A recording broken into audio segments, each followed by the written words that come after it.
जोंनि बे ढेकियाजुलि गुदि बर' थुनलाइ आफादनि जे सनाथि मायथाइ फालिथाय आरो खुंगा 50थि बोसोरारि जथुम्माया फैबाय थानाय 28, 29 आरो 30 डिसेम्बर खालियाव जोंनि हुग्राजुलि हालामनि सपाय रौमारि फोथाराव जागोन। अलरेडि जों गासैबो पेन्डेलनि खामानि आरो गासैबो जितु फिजिकेल जेसेबांनाखि मावनांगौ इनफ्रास्ट्राक्चार बेखौ जों मावजोबनो हादों, मावबाय थादों। जों आसा खालामो जे थिग समनि गेजेरावनो जों गासैबो खामानिफोरखौ हाबाफारियाव होनाय बायदि खामानिफोरखौ जों मावनो हागोन। जोंनि जिहेतु साहित्यनि मोनसे प्रग्राम, बेयाव चिफ गेस्ट थागोन जोंनि साहित्य सभानि गाहाय नेहाथारि प्रशान्त बर' बिथां चिफ गेस्ट।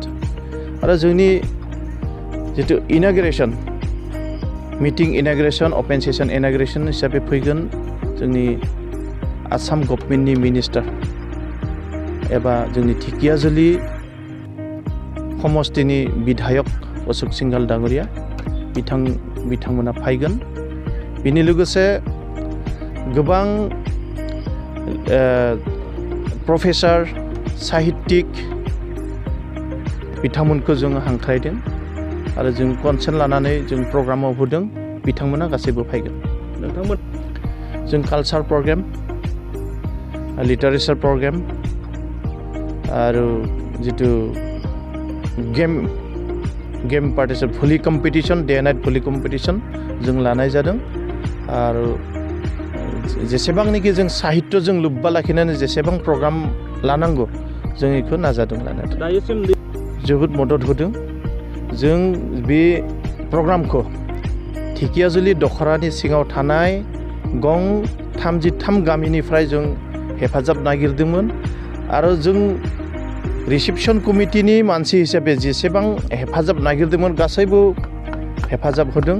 जों आसा खालामो लुगैयो गासैबो प्रग्रामावनो रायजो राजाफोरा फैनांगौ।